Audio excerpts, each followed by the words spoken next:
1절로부터 2절 우리 함께 같이 합독하겠습니다. 1절과 2절 함께 읽습니다. 시작. 나는 세상에서 또 한 가지 잘못되고 억울한 일을 본다. 그것은 참으로 견디기 어려운 것이다.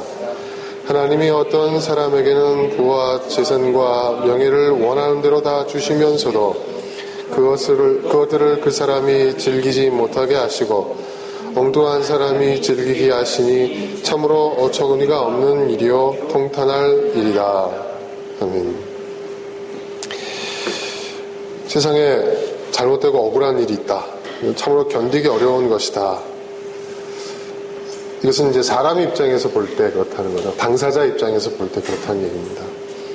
뭐가 그렇게 억울한 일인가? 그리고 견디기 어려운 일인가? 2절을 얘기합니다. 하나님이 어떤 사람에게 부와 재산과 명예를 원하는 대로 다 주셨다는 거예요. 어떤 사람에게. 모든 것은 하나님의 주권 아래 이루어지는 일이니까 부와 재산과 명예를 원하는 대로 다 얻은 것도 결국은 하나님이 허락하신 것이라는 것이죠. 어떤 사람은 부와 재산과 명예를 원하는 대로 다 소유했어요. 자, 그런데 그것들을 그 사람이 즐기지 못하게 하셨다는 거예요. 이게 무슨 뜻일까요? 부와 재산과 명예, 세상이 말하는 또 많은 인생이 추구하고 있는 그러한 가치죠. 부와 재산과 명예, 원하는 대로 그걸 다 소유한다면 정말 성공한 사람이라고 얘기를 할 수 있겠죠. 그런데 그것들을 그 사람이 즐기지 못한다는 거예요. 여기서 그것들을 그 사람이 즐기지 못한다는 것은 막 본인이 소유한 부와 재산과 명예를 막 누리는 어떤 이런 의미라기보다는 이것은 여기서 즐기지 못하게 하시고라는 여기서 이 즐긴다라는 것은 무슨 의미냐 하면 부와 재산과 명예를 원하는 대로 다 얻었지만 그것들로 인해서 그 사람이 행복하지 않다는 거예요. 네. 아무리 많은 부와 재산과 명예를 소유하고 있다 할지라도 그가 소유한 그것들로 인해서 그 사람은 즐기지 못한다고 이렇게 표현을 했는데 여기에 좀 더 의미를 좀 더 의역을 해서 풀어 설명한다면 그것은 행복을 얘기하는 거예요. 정작 그 자신은 행복하지 않다는 거야. 그것들로 인해서. 네.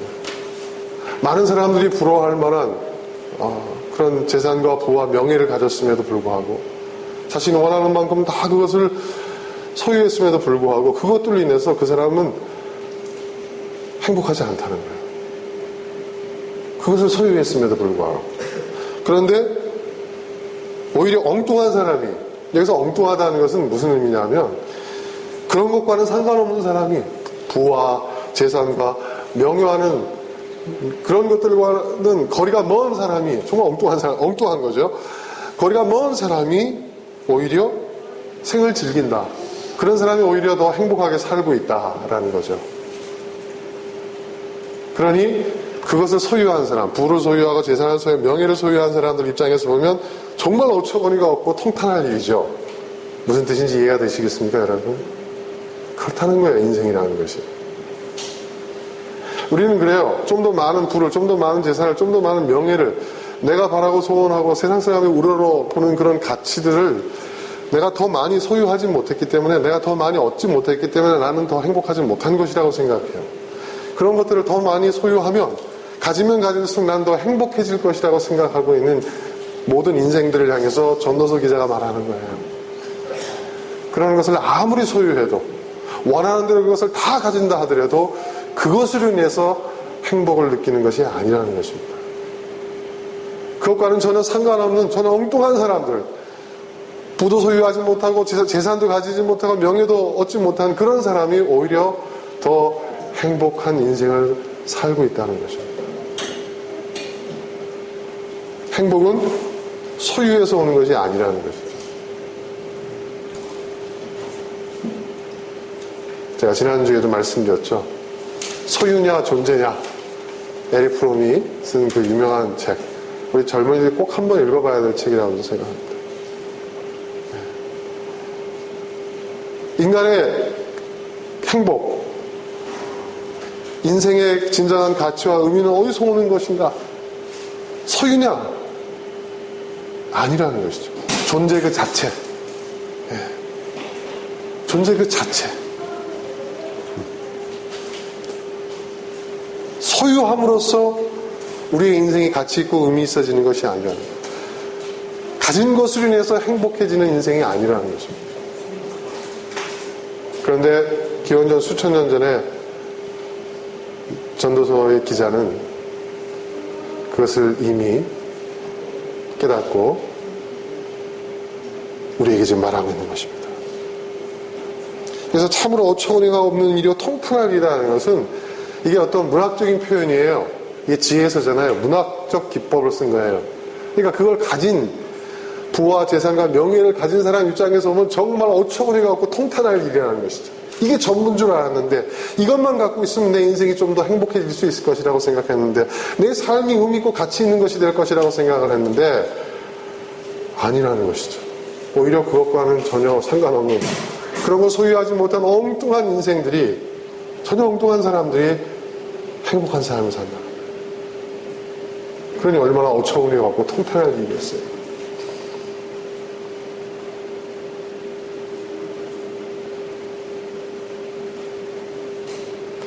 우리 3절로부터 6절까지 한번 같이 읽어보도록 하겠습니다. 시작. 사람이 자녀를 100명이나 낳고 오랫동안 살았다고 하자. 그가 아무리 오래 살았다 하더라도 그 재산으로 즐거움을 누리지 못하고 죽은 다음에 제대로 묻히지도 못한다면 차라리 태어날 때 죽어서 나온 아이가 그 사람보다 더 낫다. 태어날 때 죽어서 나온 아이는 뜻없이 왔다가 어둠 속으로 사라지며 그 속에서 영영 잊혀진다.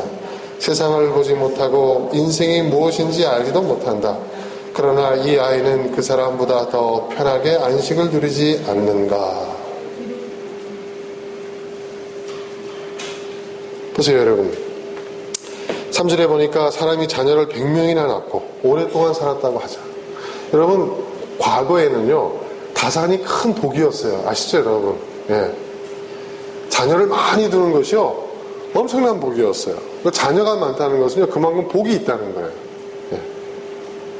그리고 오래 사는 것, 장수하는 것도 복이었어요. 그렇죠? 오래 사는 것. 지금도 장수하면 복이라고 얘기하잖아요.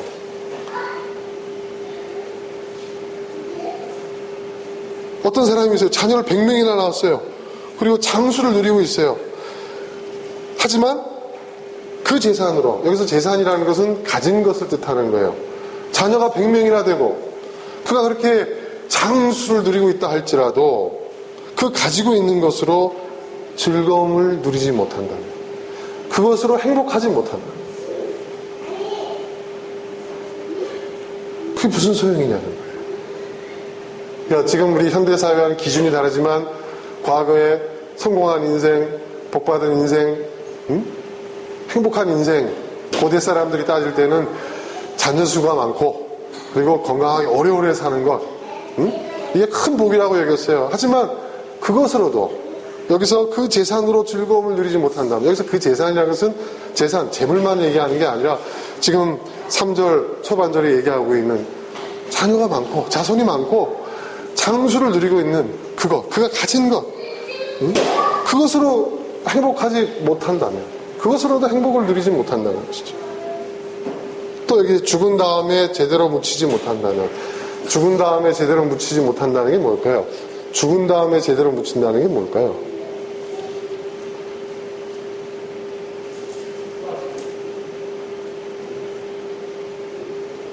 덧없는 죽음을 의미하는 거예요. 네, 덧없는 죽음. 여러분, 제대로 묻힌다는 건 뭐예요? 누가 묻어주죠? 네? 후손들이 묻어주죠.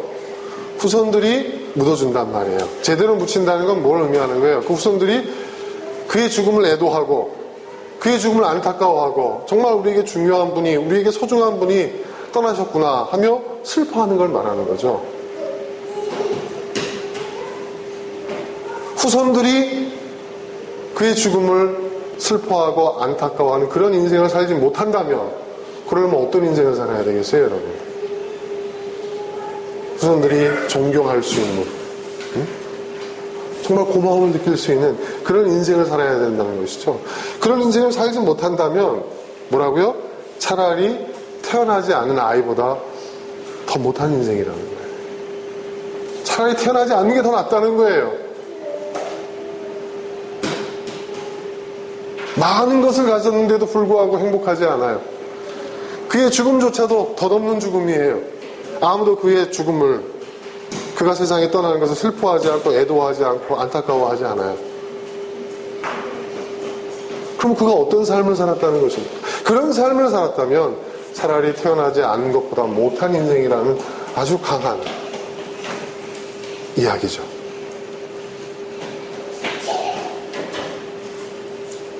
여러분, 없어서 고생하는 삶이 더 고단할까요? 가진 건 정말 많은데 그 가진 것으로도 행복하지 못하고 덧없는 삶을 사는 것이 더 불행한 일일까요?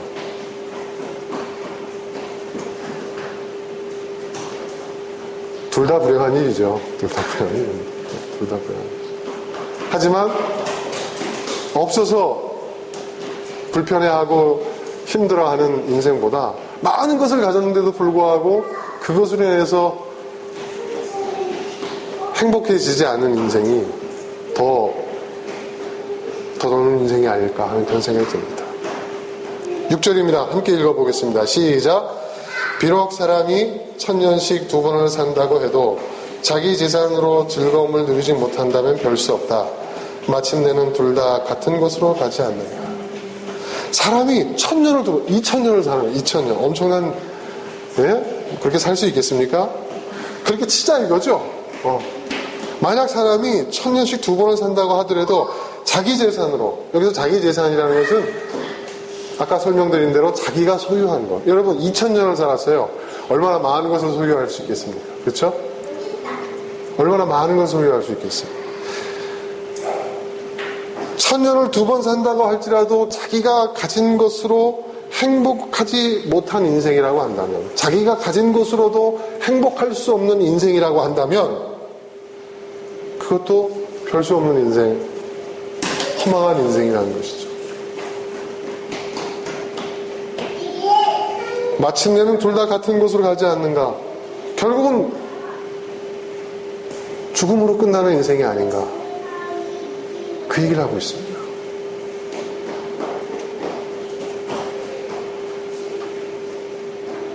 (1절로부터) (6절까지의) 말씀은 인생은 가진 것으로, 소유로서 행복해지는 것이 아니라는 것이죠. 더 많이 가지려고, 더 많이 소유하려고 해본들, 그것이 더 우리의 인생을 허망하게 만든다는 거예요. 많은 것을 가지지 않아도 스스로 행복한 사람은요,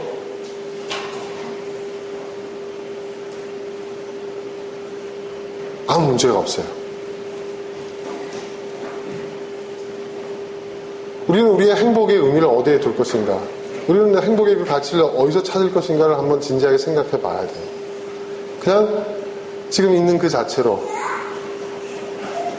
현재 나 자신으로서 행복할 수 없는 사람은요, 아무리 많은 것을 소유하고 아무리 많은 것을 가진다 할지라도 행복해지지 않습니다.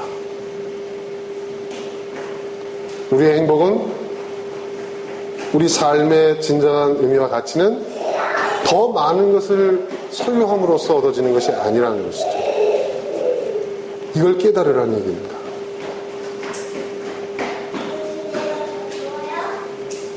오히려 더 많은 것을 가진 것이 전혀 스스로 행복을 느끼지 못하는 그런 가운데 소유가 많다면 그것이 더 큰 불행의 원인이 될 수도 있다는 얘기입니다.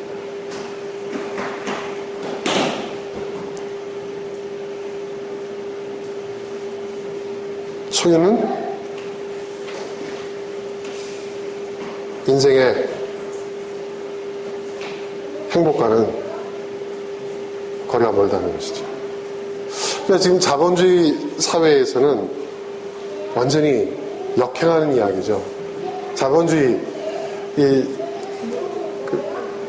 시장의 논리에 의하면 더 많은 것을 소유하는 사람, 많은 것을 소유함으로써 우리는 더 행복해질 수 있다는 그 가치 위에 모든 것이 지금 세워져 있는 것이 자본주의 사회인데, 이 말씀은 사실 자본주의 사회의 그 근간을 흔드는 말씀이죠. 아니라는 것입니다. 착각하지 말라는 얘기입니다. 스스로 행복하다는 착각에 빠져 있을 수도 있어요. 그러니까 우리는 그런 게 있어요. 우리가 무언가를 소유하면 그 소유하는 그 자체만으로도 나는 행복한 사람이야 라는 어떤 그런 인정을, 사회적 인정을 받는다는 착각을 갖고 있어요. 그게 뭐죠, 여러분? 명품 브랜드죠. 예. 어떤 명품을 내가 딱 소유하면 만족감이 있어요. 안도감이 있어요. 어디서 오는 걸까요? 아무나 소유할 수 있는 게 아니거든요. 이 정도 브랜드의 제품을 소유할 정도가 되면 사회에서 어느 정도 레벨이 된다는, 인정이 된다는 것이죠. 그러니까 사람들이 명품 브랜드를 막 온 치장을 하고 돌아다니는 그 이유가 거기에 있는 거예요.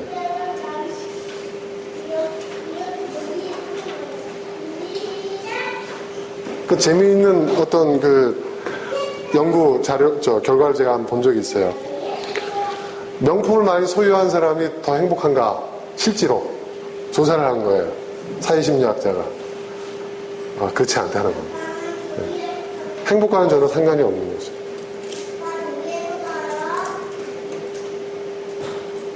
소유는 우리의 삶을 행복하게 만들어주지 못한다는 것입니다.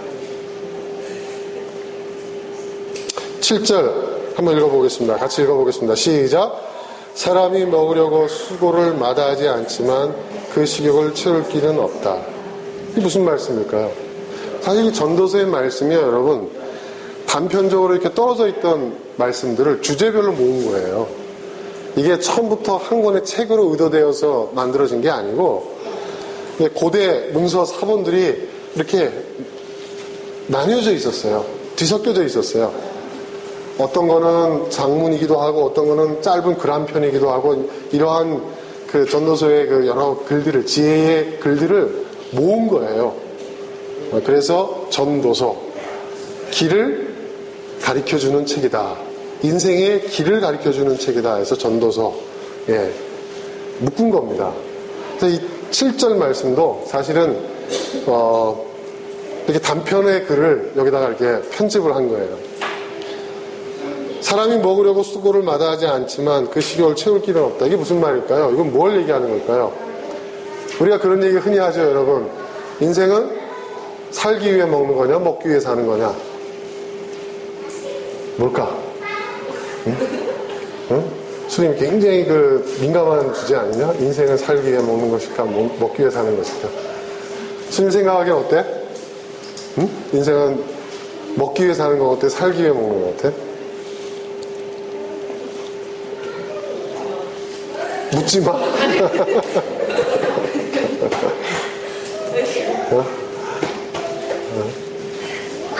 어떤 거 어때요, 여러분? 어려운 질문이지? 어려운 질문이지. 사람이 먹으려고 수고를 마다하지 않지만 그 식욕을 채울 길은 없다. 이건 뭐냐면, 먹기 위해 산다고 생각하는 사람들한테 주는 말씀입니다. 네. 네.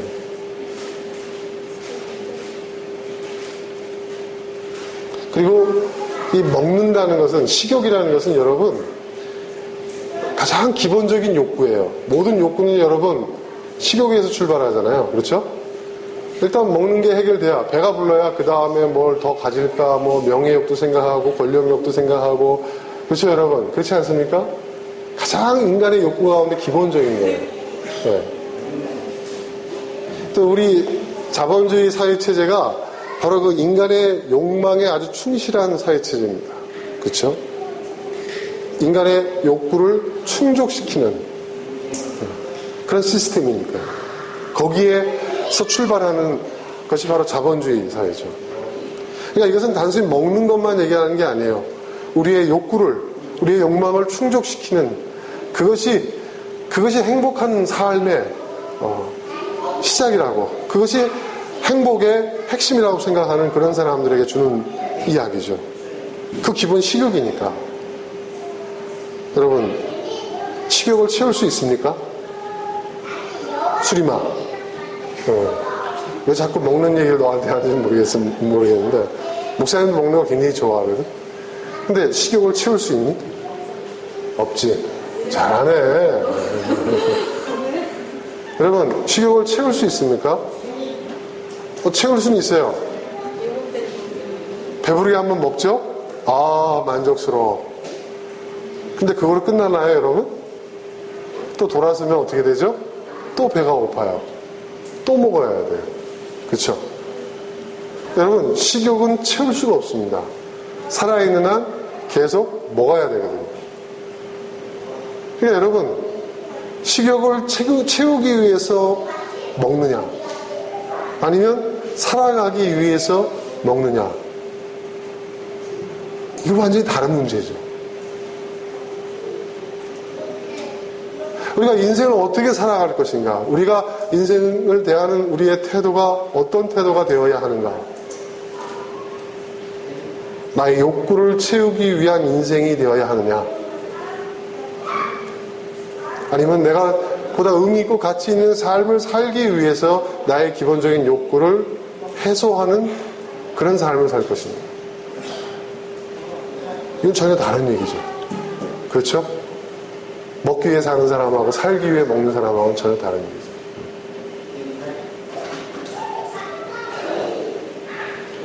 근데 참 여러분 어떻습니까? 우리가 푸짐하게 뷔페 가서 엄청나게 잘 먹는다 할지라도, 집에서 그냥 라면에다 밥 말아 먹는다 할지라도, 우리가 화장실에서 목욕하는 것은 똑같죠. 그죠? 그죠? 그렇죠? 똑같아요.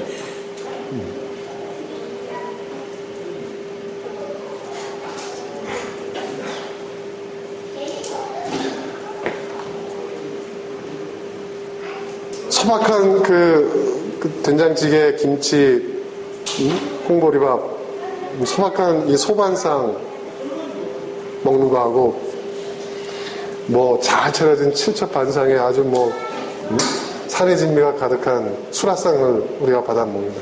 먹을 땐 즐겁죠. 하지만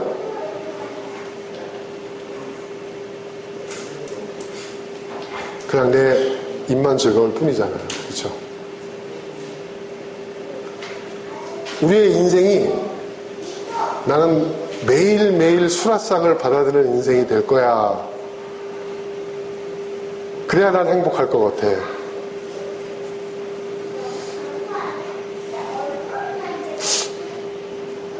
우리가 그런 인생을 살고 있는 게 아닐까요? 우리의 욕구를 채우는 삶을 산다면? 너무 우리 인생의 존재의 의의가 낮아지는 느낌이 들지 않습니까, 여러분? 여러분, 이렇게 보세요. 어린아이들의 특징이 있어요. 어린애들 특징이 있습니다. 네. 뭐죠? 먹는 거에 집착해요. 네.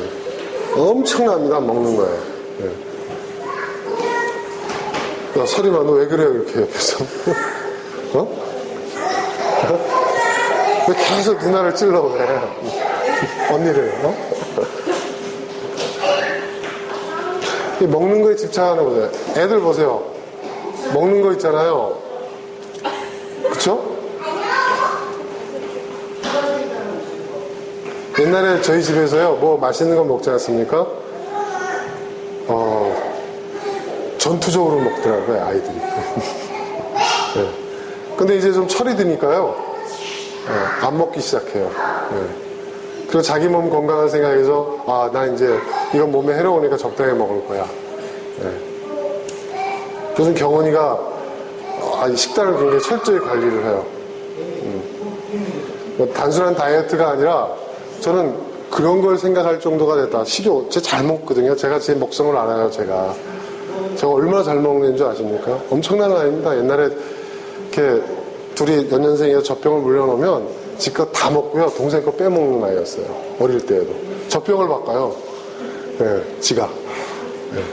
그리고 이제 그래서 젖병을 달리하지 않습니까?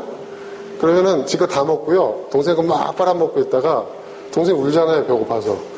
그러면 엄마가 문을 확 열고 들어가면 젖병을 갖다가 다시 동생 입에다 팍 그냥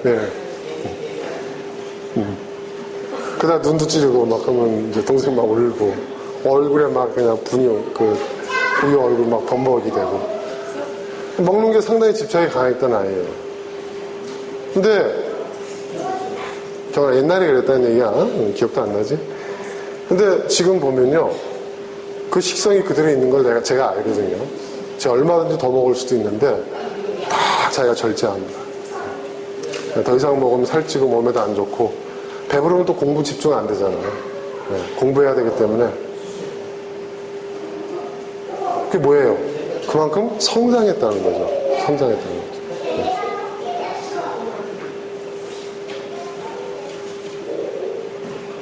근데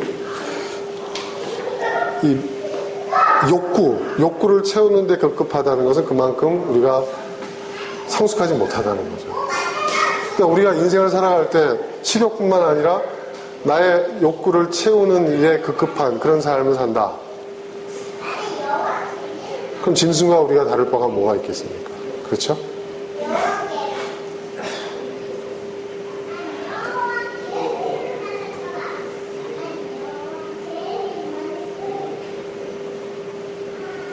바로 그걸 얘기하고 있는 거예요. 지금 7절의 말씀은 단순히 식욕에 대한 얘기만 하는 게 아니에요. 우리가 인생을 뭘 위해 살아갈 것인가? 나의 욕구를 채우기 위해서 인생을 살아가는 것. 근데 그건 채울 길이 없다는 거예요. 인간의 욕구는요, 끝이 없습니다. 끝이 없습니다. 우리가 채워야 할 것은 무엇인가? 나의 욕구를 채우는 삶을 살 것인가? 그게 아니죠. 성경은 말합니다. 우리에게 사랑을 채우고 진리를 채우고 선을 채우고 의를 채우고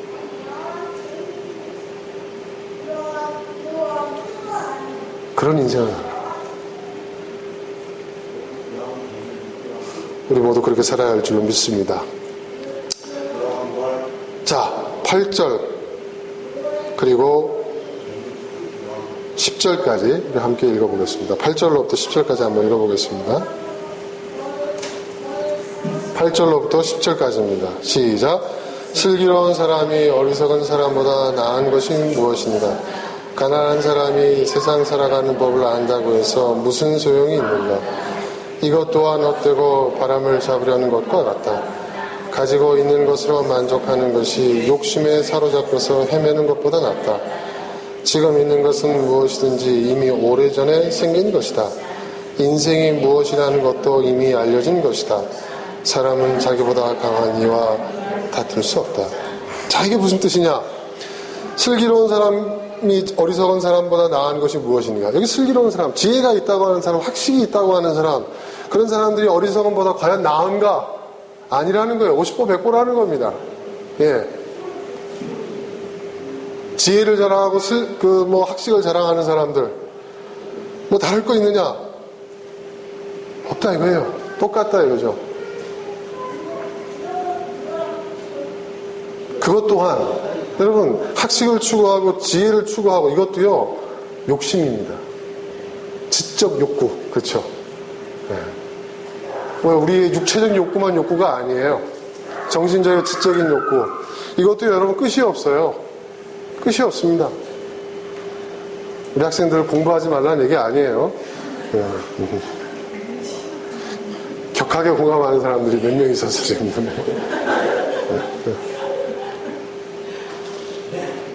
그건 이제 열심히 공부하는 건 기본이고 이거는 막 있잖아요. 막 자기의 그 학문을 자랑하고. 예. 저는 그 도올 김용옥 교수 있잖아요. 그 사람이 갖고 있는 학식은 부러운데요. 그 사람의 인격은 별로 본받고 싶지가 않아요. 뭐 그렇게 아는 척을 하는지 다 알아 다. 그건 아닌 것 같아요. 그 저는 읽을수록 고개를 숙인다고 하는데 그런 사람들이 있잖아요. 그렇죠?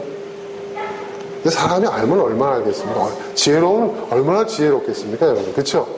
자기의 지혜를, 자기의 학식을 막 그것도 욕구예요. 지적 욕구예요. 정신적 욕구예요. 예. 그런 슬기로운 사람과 어리석은 사람 뭐 차이가 있냐, 이거. 얼마나 낫냐, 이거죠. 그 인생 그 자체를 볼 때. 똑같다, 이거죠. 그 사람도 뭐예요? 욕구에 사로잡힌 사람이라는 거죠. 여러분, 파우스트, 그죠? 지적 욕구 때문에 자기의 영혼을, 악마에게 파는 거죠. 인간은 그럴 수 있어요. 여러분, 돈, 명예, 어떤 쾌락, 이런 어떤 육적인 어떤 욕구 때문에 인간이 악마와 타협을 할 수 있잖아요. 근데 그것만이 아니에요. 사람이 이 지적 욕구 때문에도 악마하고 손을 잡을 수 있어요. 인간이 그런 존재예요. 어떤 의미에서 보면 여러분 이 지적 욕구, 정신적인 욕구가 이 육적인 욕구보다 더 강할 수 있습니다.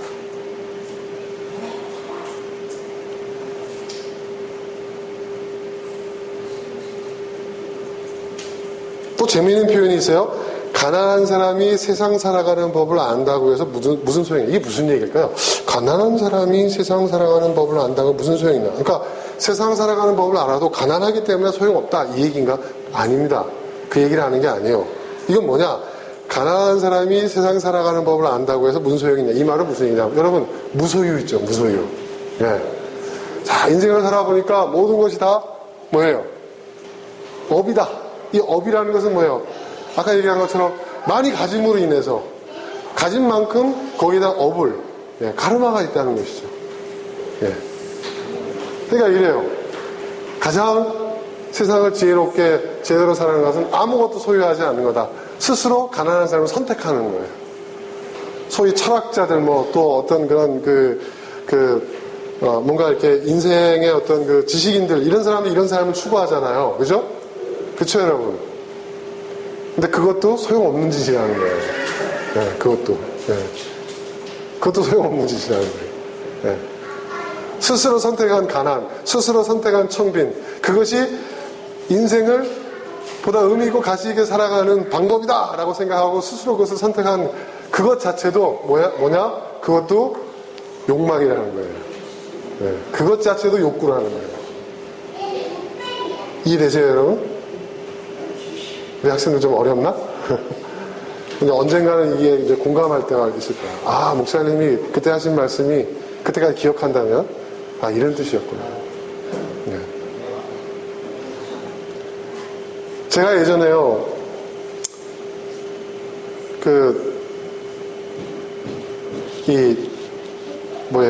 가진 것, 그러니까 아무것도 소유하지 않는 삶을 이렇게 추구하는 그런 분들을 좀 만난 적이 있어요. 한 분은 스님이었고, 한 분은 수도사였어요. 그리고 또 한 분은 또 목사님이었어요. 종교인들이니까 또 아무것도 가지지 않음으로 인해서 얼마나 사람들이 또 존경했는지 몰라요. 그 중에 한두 분은 굉장히 유명한 분이었어요. 책도 써내고. 근데 가만 보니까 그분들은요, 정말 많은 것을 가지고 있더라고요. 정말 많은 것을. 아무것도 소유하고 있잖아요. 차도 없어요. 집도 없어요. 돈도 없어요. 없어요. 그런데요, 그런 걸 가지고 있는 사람들이 가지지 못한 것을 갖고 계시더라고요. 그리고 그것에 집착하더라고요. 그걸 갖기 위해서 일반 사람들이, 범인들이 갖고 있는 것들을 포기하더라고요. 뭐예요, 그것도? 결국 그분도 자신의 욕구에 집착하고 있는 거죠. 그렇지 않습니까, 여러분? 다 50보 100보라는 얘기입니다. 다 똑같다는 얘기입니다. 그래서 9절에 뭐라고 얘기합니까? 이것 또한, 그러니까 지혜를 추구하고 학식을 추구하는 것, 그리고 어떤 스스로 선택한 가난한 삶, 성분의 삶을 통해서 뭔가 인생을 더 제대로 살아갈 수 있는 그런 지혜를 터득했다고 하는 그런 주장을 하고 있는 사람들, 이것 또한 헛되고 바람을 잡으려고 하는 것과 같다는 거예요. 똑같다는 거예요. 이게 대단한 이야기입니다. 그렇죠? 제가 어떤 종교적인 편견을 갖고 얘기하는 게 아니에요. 어떤 유명한 아주 존경받는 우리나라의 종교인이 무소유라는 책으로 대단한 센세이션을 일으켰고, 그분 돌아가시고 난 다음에 그 책이 막 베스트셀러가 됐고, 예전에 제가 그 책을 한 권 갖고 있었는데 그 책이 그분이 사인한 책이에요. 그 소장 가치가 상당히 있잖아요. 그렇죠? 누가 막 달라고 하고 막 그랬습니다. 근데 그 책이 어디로 가는지 모르겠어요. 보이질 않네요. 근데 이 전도서의 말씀은요, 무소유를 주장하는 그 자체도 헛된 거라는 거예요. 바람을 잡으려고 하는 것이다. 그 무소유를 통해서 그가 가지려고 한 것이 무엇이냐는 것이죠. 이거 지독한 회의주의, 염세주의자. 네. 전도서는 그게 깔려 있습니다. 인생을 향한. 다 헛된 거래요.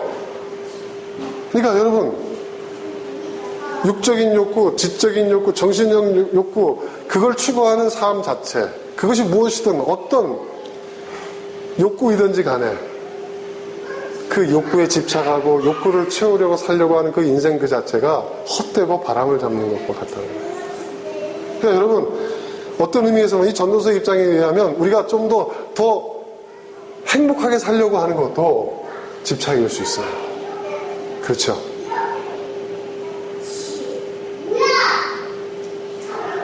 그럼 어떻게 살아야 됩니까, 도대체? 어떻게 살아야 될까요? 구절이 그렇게 얘기합니다. 구절이 뭐라고 얘기합니까? 구절 뭐라고 얘기합니까? 중반절부터. 같이 한번 읽어보겠습니다. 시작. 가지고 있는 것으로 만족하는 것이 욕심에 사로잡혀 헤매는 것보다 낫다. 다 욕심에 사로잡혀 헤매고 있는 거라는 거예요. 그건 제대로 사는 게 아니라는 거예요. 욕심에 사로잡혀서 헤매는 인생일 뿐이라는 거예요.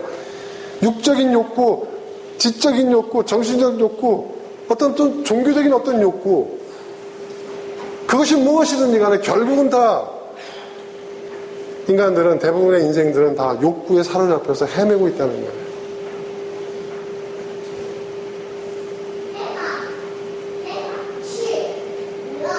그거보다 더 나은 인생은 뭐냐? 뭐라고요? 가지고 있는 것으로 만족하는 것. 얼마나 가졌느냐, 무엇을 가졌느냐를 얘기하는 게 아니에요. 이게 굉장히 중요한 얘기입니다. 여기서 무엇을 가졌느냐, 얼마나 가졌느냐를 얘기하는 게 아니에요. 지금 내게 있는 거. 지금 내게 있는 거. 그것으로 만족하는 삶.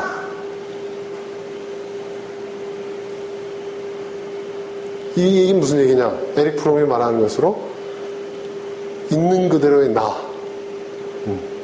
존재하는 나. 아무것도 아닌 그냥 있는 그대로의 나. 존재 그 자체. 바로 그겁니다. 여기서 가지고 있는 것으로 만족하라는 것은 무슨 얘기일까요? 나는 우선 어머니 지금 제가 보니까 반에서 20등을 했습니다.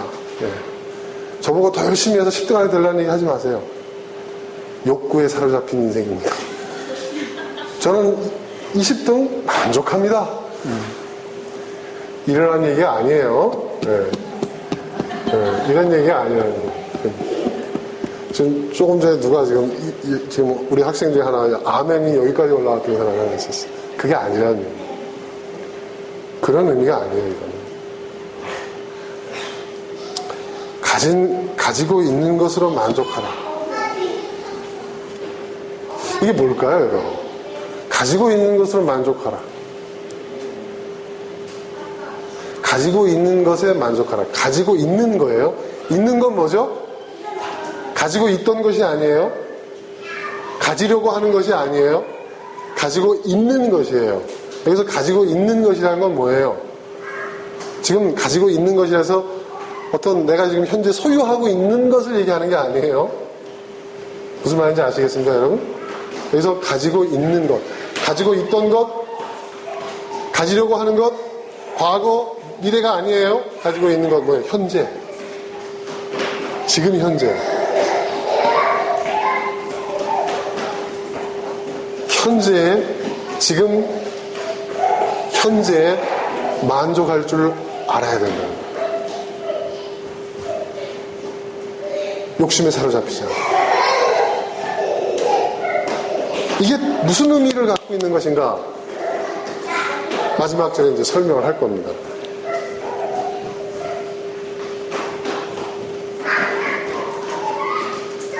그것이 욕심에 사로잡혀서 헤매는 것보다는 낫다는 거예요.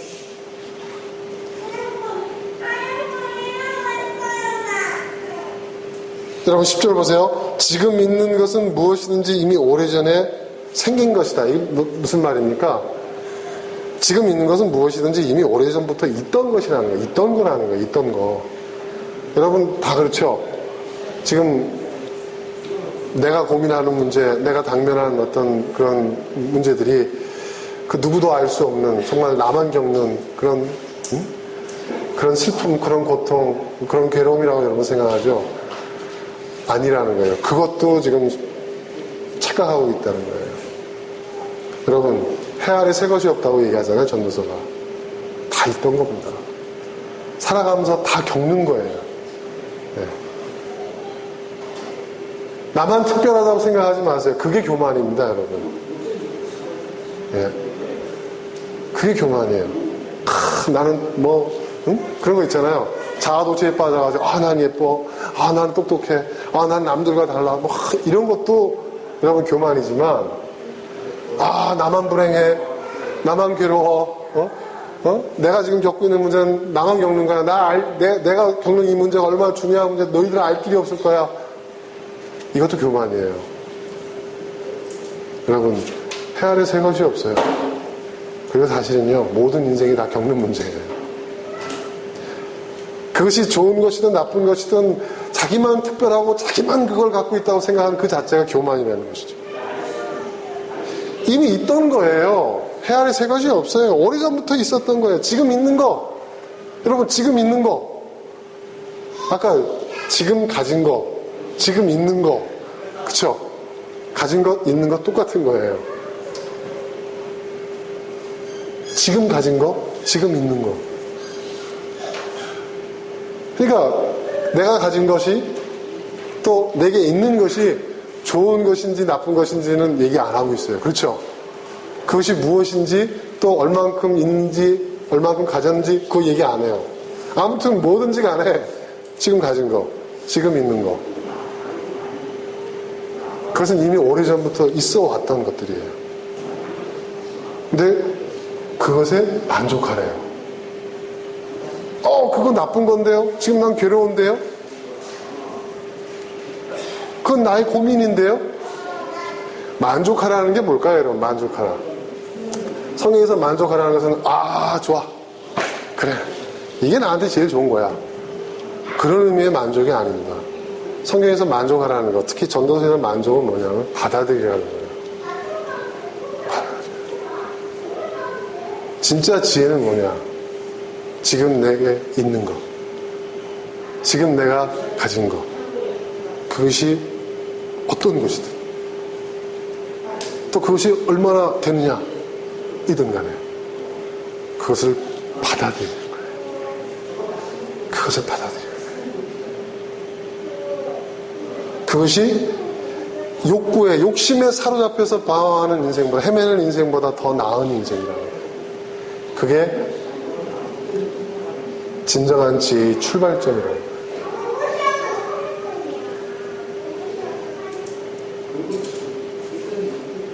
근데 가만히 생각해 보면요, 정말 맞는 것 같아요.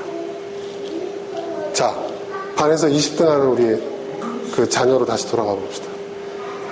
난 만족 못하겠어. 넌 어떻게 20등 하냐? 도대체 뭐야? 나는 학교 다닐 때 공부 좀 했는데 아빠 닮은 거야? 엄마 닮은 거야? 이걸 성적표라고 갖고 왔어? 응? 골머리를 썩습니다. 그렇죠?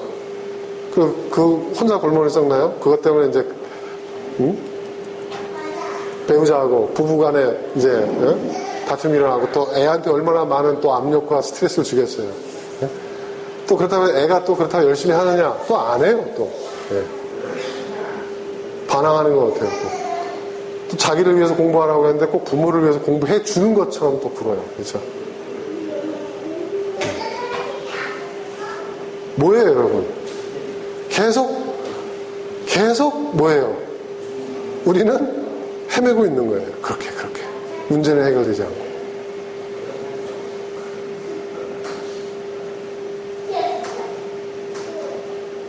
받아들여야죠. 아, 내 아이의 능력이 이거구나. 그러면 우리 아이에게 맞는 게 뭘까? 얼마 전에 제가 제 아들한테 심각하게 얘기를 했어요. 원하는 만큼의 성적이 안 나왔거든요. 그렇다고 아주 못한 거 아닙니다. 잘했어요. 합격했어요. 근데 더 나은 결과가 나타나기를 기대하는 마음이 있었는데 그거보다 못했어요. 그래서 제가 그랬어요. 아들한테 밥 먹으면서 심각하게. 정말 그랬어요. 그거 받아들인 거죠. 현실을. 야, 경빈아, 그냥 죄송합니다. 이런 표현 써서 그냥 그런저런 대학 가느니 차라리 아빠 밑에서 지금부터 사업을 배워보는 게 어때? 응? 그 시작은 공장에서 커피 볶는 것부터 시작이다. 아주 심각하게 얘기했어요. 정말입니다. 네. 저는 그거 갖고 너 왜 성적이 이거밖에 안 나와서 이거 가지고 너 이래가지고 원하는 학교에 갈 수 있겠어? 왜 이랬어? 안 했어요. 그렇게 안 했어요. 속으로는 사실 저도 부글부글 했죠. 네. 하지만 그걸 꼭 누르고 받아들였죠. 그러면 최선이 뭘까? 우리 한번 진지하게 생각해보자. 그랬더니 우리 아들이 뭐라고 얘기한 줄 아십니까? 경빈이가? 아빠, 그게 최선일까요? 저 점점 나아지고 있어요. 네. 좀 더 지켜봐 주세요. 네. 그 다음부터 공부 열심히 하더라고요. 네. 억지로 하지 않고 스스로 하더라고요. 그럼 저도 스트레스 안 받아요. 전보다 더 열심히 하니까. 네. 그리고 아마 제가 한 그 말이 저희 아들한테는 엄청난 부담일 겁니다. 아, 내가 공부 안 하면 나는 우리 아버지 공장 가서 커피 먹고 가야 되는구나. 실제로 한 얘기입니다. 네. 제가 이게 인생을 이렇게 좀 살아보니까요, 많이 살진 않았지만 여러분, 학벌이 이렇게 중요하지가 않더라고요. 네. 정말 그렇습니다, 여러분. 네. 예전 같았으면 상상도 못할 일, 저희 아버님이 들었으면 너 지금 우리 집안을 다 말아먹을 장손 집안에 뭐 난리가 났을 겁니다. 네. 하지만 전 진심으로 얘기한 거예요.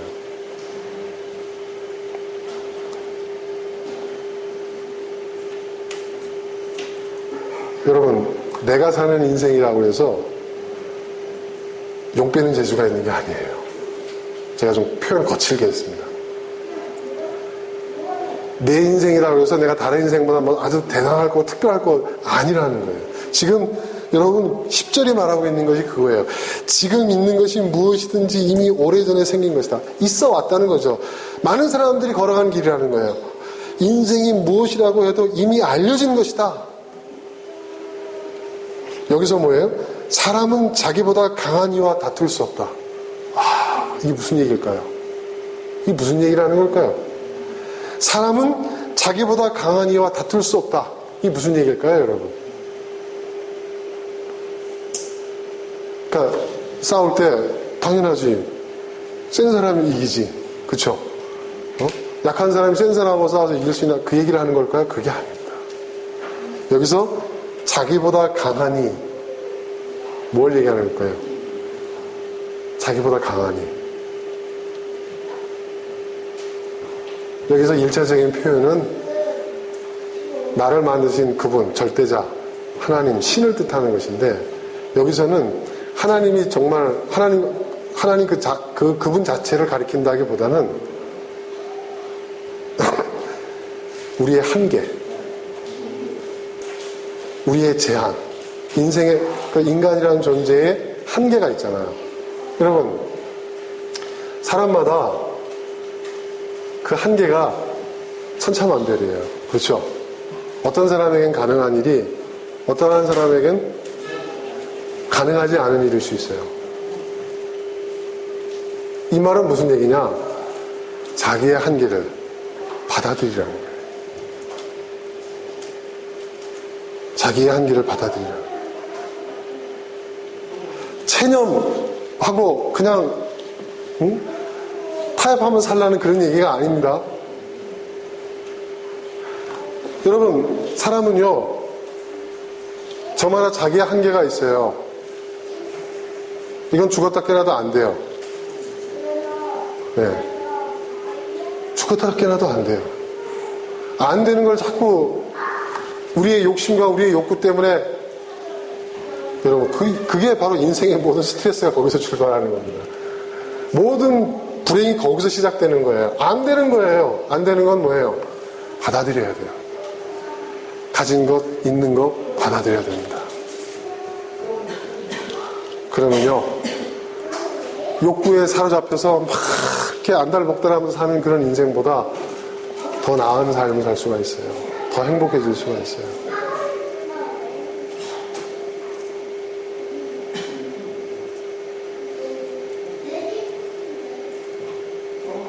마음에 안 드세요?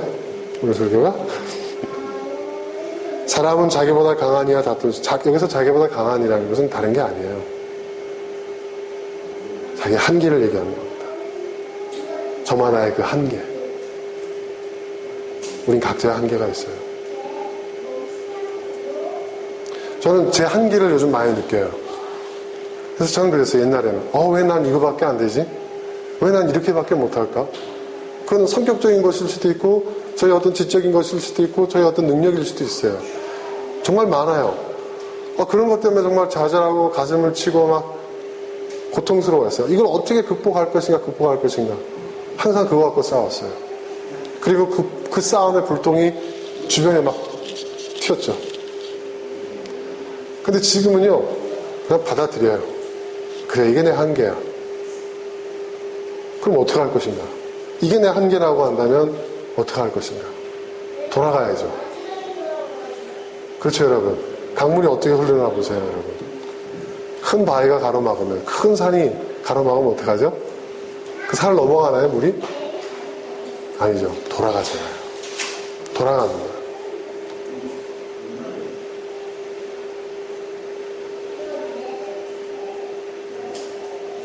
그게 지혜인 것 같아요. 그러니까 여러분, 그것이 좋은 것이든 나쁜 것이든 지금 가진 것, 지금 있는 것 받아들이십시오. 여기서 만족하라는 걸 받아들이는 거예요. 내 인생의 한계를, 나의 한계를, 상대방의 한계를 받아들이세요. 너는 왜 이러지? 나는 왜 이럴까? 서로의 한계를 지적질하지 말고 그것 때문에 갈등하지 말고 받아들이세요. 그러면 어떤 일이 벌어지느냐? 자유해져요. 그것 때문에 스트레스를 안 받아요. 근데 이게 제일 어려운 게 있어요. 가족 간에 이런 게 제일 어려워요. 부부지간에, 부모와 자식지간에. 네. 왜냐하면 남이라고 생각되지 않기 때문이에요. 내 자신의 일부라고 생각하기 때문에 나 자신과 동일시하는 그런 부분들이 있기 때문에 정말 힘듭니다. 저도 굉장히 힘들어요. 번번이 내 머릿속으로 다짐을 해도 그게 무너질 때가 많아요. 하지만 또 다시 냉정을 잡고 곰곰이 생각해보면 맞는 것 같아요. 인정해야 돼요.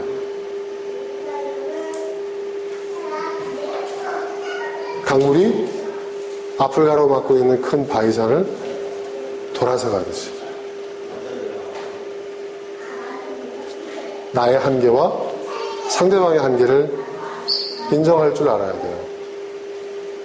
근데 그것도 정말 성숙함이 필요한 것 같습니다. 성숙한 사람들은 그게 돼요. 근데 미성숙한 사람일수록 그게 안 되죠. 근데 여러분, 정말 중요한 것은 자유함인 것 같아요. 어떤 것에도 매이지 않는, 어떤 욕심에도 매이지 않으면 자유해집니다. 자유해집니다. 그러니까 여러분, 불만이 많고 원망이 많고 스트레스가 많고 고민이 많고 염려가 많고 근심이 많다는 건요, 그만큼 내가 집착하고 있는 게 많다는 거예요.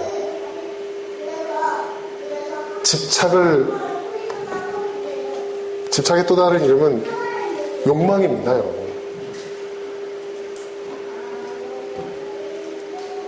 욕망에 사로잡힌 인생, 바람을 잡으려는 것과 같다. 모든 것이 다 헛되다. 전도서는 그렇게 얘기하고 있습니다.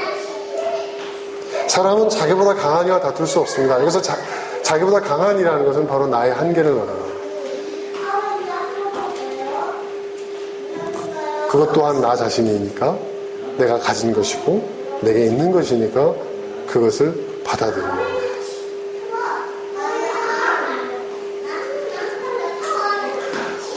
얼마 전에 케이블 TV 종편에서 재밌는 방송을 했어요. 뭐냐면, 제목을 제가 잊어버렸는데 어떤 내용이었냐면, 성형했던 여성들이 다시 본래의 얼굴로 돌아가는, 그게 TV에 나왔어요. 어떤 프로는 좀 외모에 문제가 있고 외모에 콤플렉스가 있는 사람들을 성형수술 시켜가지고 미인을 만들어가지고 와 막 하면서 막 사람들이 막 놀라워하는 그런 프로를 냈는데, 최근에 어느 방송국에서는 성형한 미인이에요. 근데 본래의 모습으로 돌아가겠다고 다시 성형수술하는 거예요. 그 과정이 나왔거든요. 근데 그 내용을 들어보니까 전 굉장히 충격받았어요. 강남 미인이라는 게 있다면서요. 그러니까 거리를 나가면 똑같이 생긴 여자들. 그쵸? 그러니까 자기의 정체성을 잃어버리는 거예요. 예쁘게 얼굴을 뜯어 고치면 행복할 거라고 생각했어요. 이 부분만 고치면 자기는 더 아름다워질 것이고, 아름다움을 소유하면 여자로서 더 행복해질 거라고 생각을 했다는 거예요. 그런데 더 불행해지더라고요. 얼굴에 한번 손을 대기 시작하니까 계속 손을 대게 되고 성형 중독이 되고, 그리고 나중에 자기 알던 사람들이 자기를 몰라보는. 그럼 나는 누구지? 자기의 정체성을 상실하는. 그래서 다시 옛날 얼굴 모습으로 돌아가려고 하는, 자기의 본 모습을 찾으려고 하는 그런 사람들의 그 사연들을 소개하는 건데, 저는 굉장히 감동받았어요. 그걸 보면서. 정말 감동받았어요.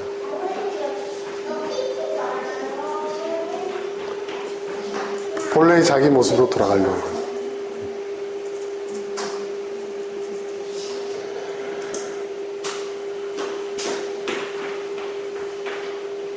여러분, 내 한계에 또 다른 이름이 있어요. 저마다의 한계가 있다고 그랬죠. 저마다의 한계가 있어요. 사람마다. 근데 그 한계의 또 다른 이름이 뭔지 아세요? 개성입니다. 개성. 개성이에요. 그 사람의 특성이에요. 여러분, 그 사운드 오브 뮤직 좋아하세요? 영화? 저는 어렸을 때 굉장히 좋아했습니다. 제가 지금도 기억해요. 초등학교 때 아버님이 저를 대한극장에 데려가서 그걸 보여주셨는데요. 그걸 보고 나오고 난 다음에 전 너무 큰 감동을 받았어요. 내가 장차 결혼을 해서 부인을 얻는다면 저 마리아 수녀 같은 부인을 얻어야 되겠다.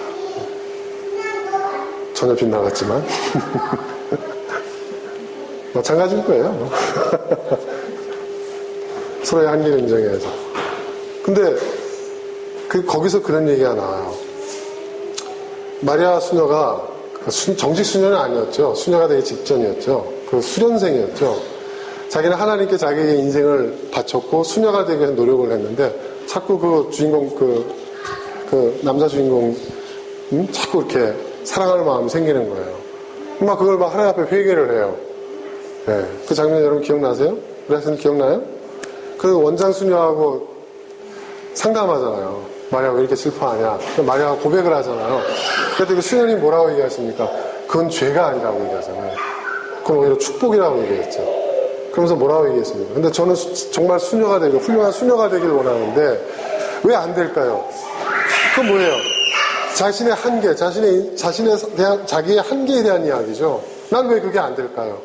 그랬을 때 그 원장 수녀님이 하신 말씀이 있어요. 나중에 노래를 불렀지만 그 노래 가사 그리고 원장 수녀님이 하신 그 말씀이 전 지금도 생생해요. 뭐라고 얘기했습니까?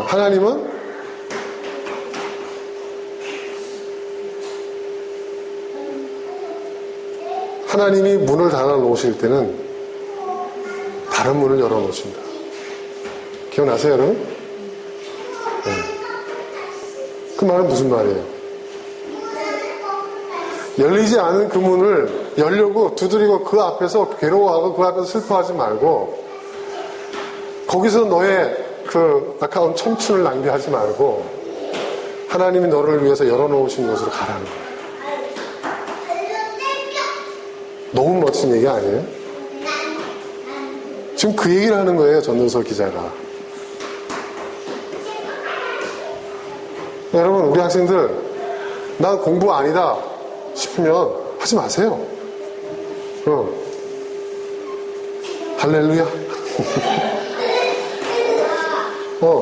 공부 잘 못해도 세상에 살아갈 수 있는 방법은 정말 많아요. 네. 우리 공장 와도 돼.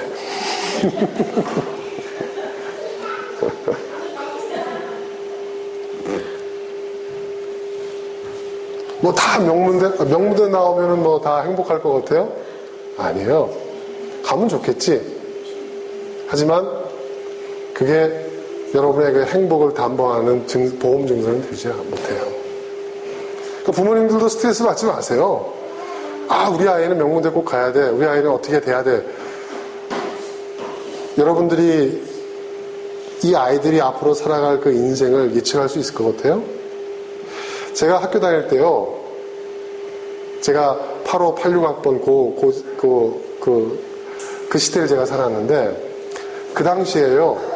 가장 인기 있는 학과가 뭐였는 줄 아세요, 여러분? 가장 인기 있는 학과, 제 대학 들어갈 때 아마 우리 수림이 아버님 기억하실 거예요. 어머니 기억하실 거예요. 그때요. 영문학과 들어가는 게 최고였어요. 그 당시에. 네, 문과에서는. 죄다 영문학과 갔습니다. 죄다. 네, 제 친구도 영문학과를 갔어요. 그래서 이 친구가 그 명문대를 갔고요. 미국까지 가서 박사학위까지 받았어요. 근데 돌아와 보니까 영문학 박사가 차고 넘쳐요. 그래서 그 친구가 뭐 했는 줄 아세요? 결국은? 지금은 뭐 다시 미국 돌아가서 다른 일을 하고 있지만 돌아와가지고 직장을 잡지 못해가지고요. 택시 운전기사를 했어요. 근데 그 친구 이야기가 여러분 중앙일보에 실린 적이 있어요. 영문학 박사학위, 미국 명문대 영문학 박사학위를 따가지고 들어와가지고 택시 운전기사 하는 사람. 네. 제가 또 한 명 더 알아요. 제 학교 선배예요. 공부 잘했어요. 동네에서도 그 형한테 가서 가해 받고 그랬어요. 네. 그 형 고등학교 때, 제 중학교 때. 고등학생, 중학생 가해를 할 정도였으니까요. 동급생 가해도 했어요. 그 정도로 똑똑한 형이었어요. 네? 명문대 나왔죠. 서울대, 치대 나왔으니까. 근데 그 형도 신문에 나왔어요. 몇 년 전, 한 10여 년 전 된 것 같아요. 치과 의사 출신인데 대한극장 근처에서 분식집 하는 그 기사. 그거 기억나세요? 네? 읽어보신 적 있을 거예요. 저희 고등학교 선배예요. 여러분, 우린 착각하면 안 돼요, 여러분. 아닙니다. 네. 저는 우리 딸이 지금 이번에 이제 가을에 유학 가는데요. 그래도 좋은 학교 가요. 영국의 맨체스터 유니버시티 들어갑니다. 경영. 남들은 막 축하해요. 근데 저는요, 걱정이 태산이에요. 저거 어떻게 뒷바라지하지? 뭐 이런 생각부터 시작해서. 근데 저는 우리 딸이 그 학교를 간다고 해서, 너의 앞날은 보장됐어. 너는 행복할 거야. 라고 요만큼도 생각 안 합니다. 더 험난한 일들이 기다리고 있을 거예요. 그러니까, 잘해도 못해도 그냥 덤덤해요. 왜 그럴까요? 제가 사랑이 없어서 아이들에 대한? 사랑도 집착일 수 있어요. 네, 사랑도. 네. 아니, 근데 그렇게 생각하지 않습니다. 그러니까 제가 정확하게 한번 제 자신을 들여다보려고 생각을 해봤어요. 저 자신, 제가 살아온 인생, 제 스스로 돌아보는 거예요. 어떻게 사는 것이 정말 제대로 사는 것일까?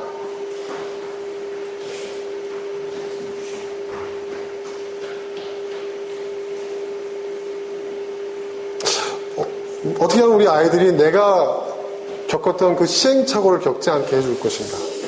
잘하는 거는 제가 어떻게 할 수가 없으니까 제가 겪었던 시행착오를 겪지 않게 해주는 것만으로도 부모로서의 큰 역할을 한 게 아닐까라는 생각이 들어서였어요. 그렇습니다, 여러분.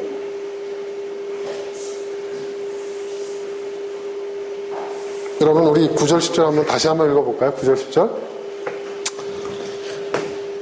제가 설명한 그 내용을 음미하면서 이 9절, 10절 한번 읽어보세요. 다시 한번 읽어보겠습니다. 시작. 이것 또한 헛되고 바람을 잡으려는 것과 같다. 가지고 있는 것으로 만족하는 것이 욕심에 사로잡혀서 헤매는 것보다 낫다. 지금 있는 것은 무엇이든지 이미 오래전에 생긴 것이다. 인생이 무엇이라는 것도 이미 알려진 것이다. 사람은 자기보다 강한 이와 다툴 수 없다. 되새기면 되새길수록 참 고개가 끄덕여지기도 지는 그런 말씀입니다. 제가 좀 말이 많아졌는데 11절 같이 읽겠습니다. 시작. 말이 많으면 빈말이 많아진다. 많은 말이 사람에게 무슨 도움을 줘? 맞습니다. 네. 저도 말 많이 하는 사람인데 말로 해결될 문제가 아닙니다. 그럼 말로 인생의 그 삶의 문제를 해결할 수 있으면 벌써 다 해결됐죠. 여러분, 우리는요 말이 아닙니다, 여러분. 인생은요 말이 아니에요. 예. 말하는 것이 곧 우리의 삶인 것은 아니에요. 우린 여러분 가만히 생각해 보세요. 말 때문에 열받고, 말 때문에 웃고, 말 때문에 고민하고, 말 때문에 슬퍼하고, 말 때문에 좌절해요. 근데 여러분요, 말은요 말입니다. 소리예요. 그냥 소리잖아요. 말은 현실이 아니에요. 실체가 아니에요, 여러분. 그러니까 여러분 말에 흔들리지 마세요. 굉장히 중요한 얘기입니다. 네. 말에 흔들리지 마세요. 그냥 여러분에게 어떤 소리가 들려오든지 간에 그건 다 소리일 뿐이에요. 소리. 여러분 따라해보세요. 말은 소리다. 소리는 실체가 아니에요, 여러분. 그쵸? 제가 요즘 자전거를 타잖아요. 자전거를 막 탔는데 가끔 막 과속하는 사람들이 있어요. 소리가 나요. 네, 소리가 나는데 비키라는 얘기를 안 해도 저는 소리를 듣고 피해야 되겠다 싹 피해요. 또 지나가요. 또 저는 잊어버려요. 소리라는 것이 그런 겁니다. 무슨 말인지 이해되시겠어요? 소리는 신호일 뿐이에요. 소리에 의미를 담지 마세요. 소리에 어떤 가치를 담지 마세요, 여러분.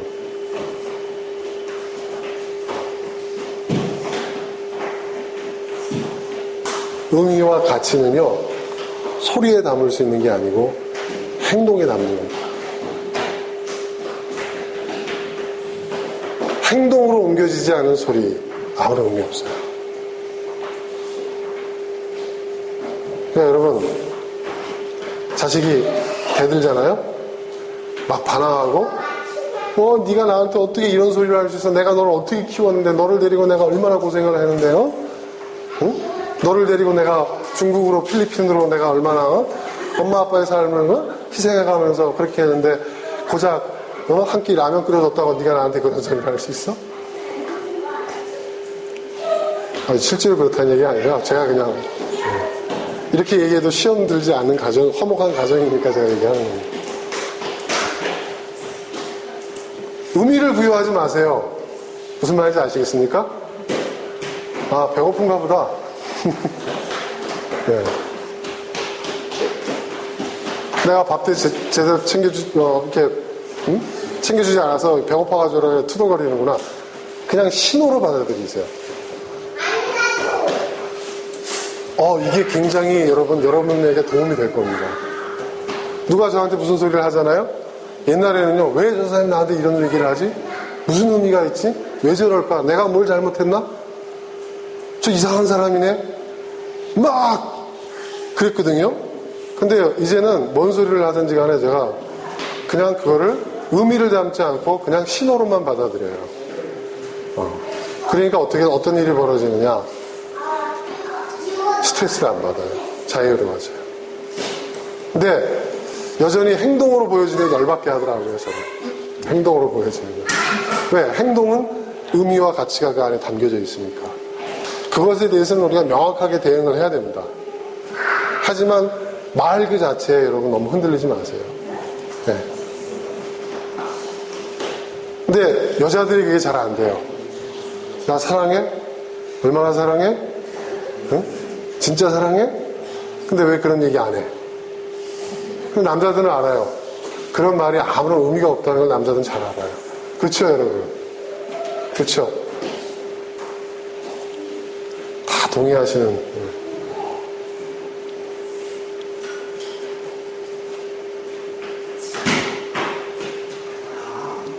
사랑은 말하는 게 아니고요. 사랑은 연필로 쓰는 겁니다. 연필로 쓴다는 게 뭐예요? 행동이죠, 행동. 행동이에요. 사랑은 행동이에요. 여러분, 말에 너무 많은 것에 그러니까 여기 지금 그 얘기를 하는 거예요. 말이 많으면 빈말이 많아지고 말이 많은 사람에게 무슨 도움을 주는가? 말은 아무런 도움이 안 된다는 거예요.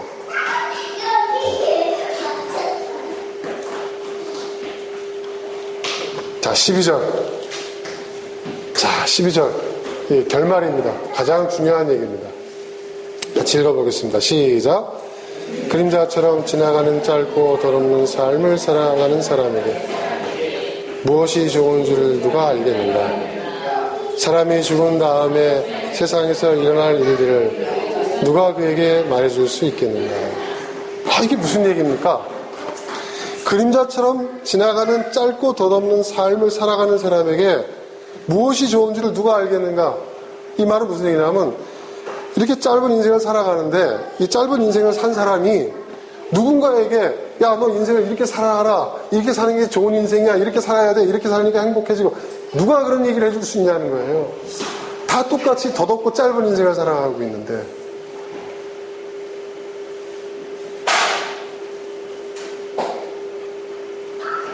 누구도 어떻게 사는 인생이 의미있고 가치 있는 인생이 되는지, 어떤 인생이 더 좋은 인생인지 가르쳐 줄 수 있는 사람이 아무도 없다는 거예요. 다 똑같다. 다 똑같이 덧없고 짧은 인생을 살아갈 뿐이라는 것이죠. 어떤 분은 그래요. 목사님이 가르쳐 주신 분. 저요? 저한테 아직도 선한 걸 기대하십니까? 저는 스피커일 뿐이지 저는 아무것도 아닙니다. 저도 지금 제 인생을 힘들게 살아가고 있는데 제가 누구를 가르쳐요? 여러분 그런 거 기대하지 마십시오. 아무도 저만 그런 게 아니라 아무도 그걸 가르쳐 줄 수가 없어요. 성경이 그렇게 얘기하잖아요. 저도 배워가면서 제가 배운 거를 여러분과 나누는 것이지 제가 여러분을 가르치긴 어불성설입니다. 아무도 그렇게 할 수가 없어요. 부모님도 그렇게 할 수가 없어요. 큰 우리도 스스로 살아가는 거예요. 그 다음에 또 한 가지 재밌는 얘기가 있어요. 또 하나 중요한 얘기. 뭐라고요? 사람이 죽은 다음에 세상에서 일어날 일들을 누가 그에게 말해줄 수 있냐. 여러분 죽은 다음에 어떤 일이 일어날까요? 죽은 다음에 우리를 기다리고 있는 것은 어떤 것들이 우리를 기다리고 있을까요? 우린 얘기합니다. 죽은 다음에 하나님 앞에 서서 심판받고 믿는 사람 천국 가고 부자는 지옥 가고 자기가 행한 대로 하나님 갚아주신다. 성경이 그렇게 말하니까 그렇게 믿는 거죠. 하지만 먼저 간 사람들 가운데서 여러분들에게 그걸 얘기해 줄 수 있는 사람이 있어요? 그건 우리가 믿음이죠. 우리의 믿음이죠. 그렇죠, 여러분? 우리가 죽고 난 다음에 어떻게 될지는 아무도 몰라요. 성경에도 얘기했잖아요. 예수님 뭐라고 말씀하셨어요? 누가 와서 우리가 주님 압니다. 내가 살아서 하나님의 이름으로 병자들도 고치고 하나님의 이름으로 모두 하고 근데 주님 뭐라고 말씀하셨어요? 나는 너희를 도무지 알지 못한다. 유대인들 향해서 하신 말씀이거든요. 여러분, 내가 구원의 확신을 갖는다고 해서 구원이 보장된다고요? 성경 어디에도 그런 말씀 없습니다. 성경 어디에?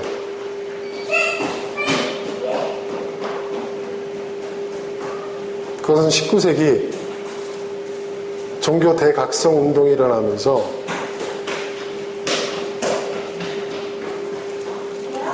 미국에서 구원의 확신에 대한 이야기가, 왜?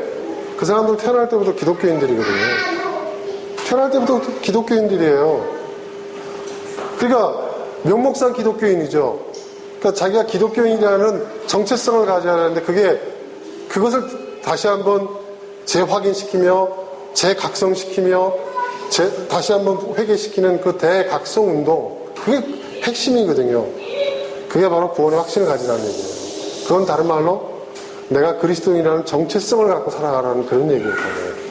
그게 우리나라에 전달되면서 그 대각성 운동의 결과로 많은 선교사들이 아시아로 왔거든요. 그 여파로 우리나라 아직도 뭐 구원의 확신을 가져야 구원을 받는 것처럼 뭐 사형리가 어쩌고 저쩌고 얘기하는데, 그 사형리가 바로 19세기 대각성 운동 때 만들어진 거예요. 그거를 세계적으로 쓰고 있는 나라가 우리나라밖에 없어요. 미국도 안 써요. 미국에서 뭐 깜짝 놀라요. 19세기에 있었던 대각성 운동의 불씨가 아직도 한국에 남아있다고 얘기해요. 그 좋은 뜻을 하는 얘기가 아닙니다.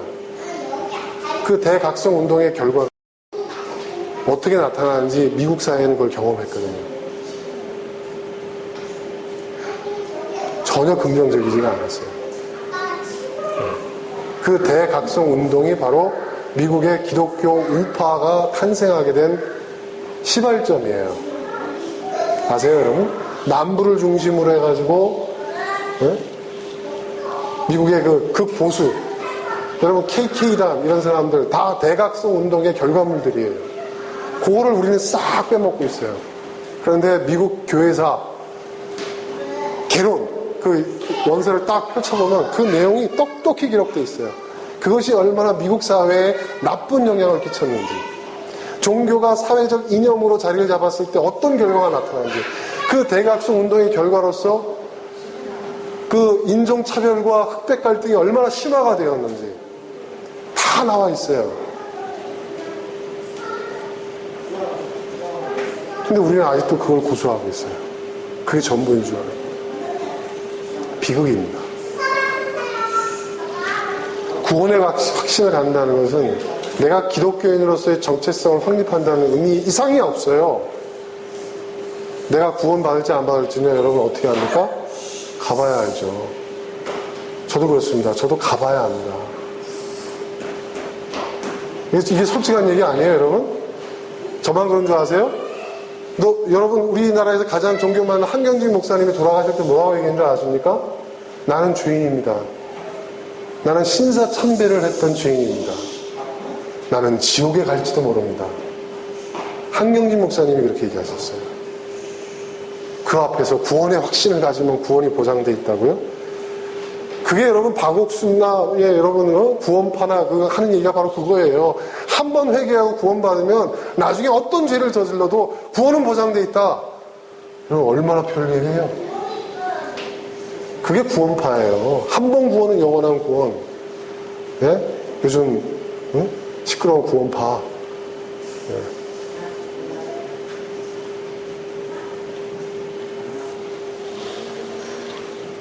죽은 다음에 가봐야 합니다.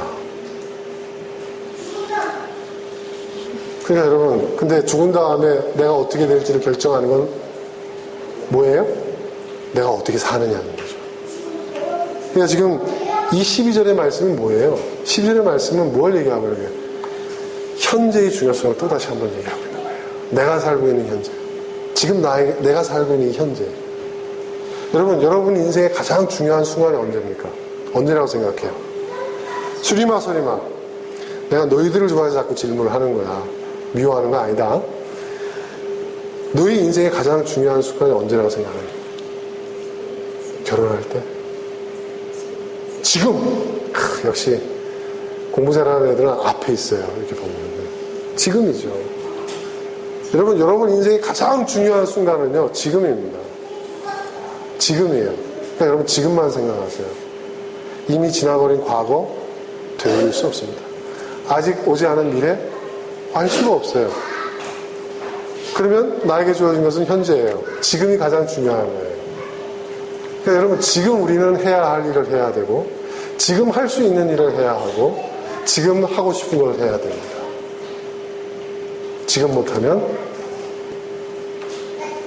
앞으로도 못합니다. 어느 분이 그런 얘기를 했어요. 어제와 똑같은 삶을 살면서 다른 내일을 꿈꾸는가? 멋있는 말이죠. 어제와 똑같은 오늘을 살면서 다른 내일을 어떻게 꿈꿀 수 있느냐는 거죠. 여러분 변화를 원하세요? 내일부터 변해야지. 아니에요. 지금 변해야 돼요. 내일은 없어요. 지금. 내 인생의 가장 중요한 순간은 지금이에요. 지금. 지금 12절이 말하고 있는 게 바로 그거예요. 그림자처럼 지나가는 짧고 덧없는 삶을 살아가는 사람에게 무엇이 좋은지를 누가 알겠는가?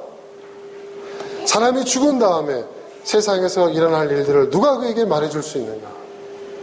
과거도 미래도 우리에게 그것을 알려줄 수가 없어요. 과거가 아니에요. 미래가 아니에요. 지금이에요. 지금. 자, 오늘 우리는 전도서 6장의 말씀을 통해서 다시 한번 우리가 살고 있는 이 지금이라는, 이 현재라는 순간이 얼마나 중요한 것인가를 깨달았습니다. 얼마나 많이 가졌느냐, 또 얼마나 많이 알고 있느냐, 결국 그것은 모두 다 우리 인간이 갖고 있는 욕구를 충족시킨, 욕구를 채우려고 하는 집착에 지나지 않는다면, 겉으로 보기에는 선해 보이는 것이라 할지라도 결국은 그것도 육적인 욕구고 지적인 욕구고 정신적인 욕구에 지나지 않는 것입니다. 그런 욕심에 사로잡혀서 헤매는 인생을 살 것이냐, 아니면 지금 있는 것, 지금 가진 것을 받아들이고 지금이라는 나의 현재에 최선을 다하며 충실한 삶을 살 것인가? 어떤 것이 더 나은 삶인가? 전도서 기자는 우리에게 그렇게 묻고 있습니다. 오늘 말씀을 통해서 여러분 자신을 돌아보고 여러분 인생이 보다 행복한 인생이 될 수 있기를 주님으로 축원합니다. 자, 이 시간 우리 함께 기도하겠습니다. 오늘날 말씀 붙잡고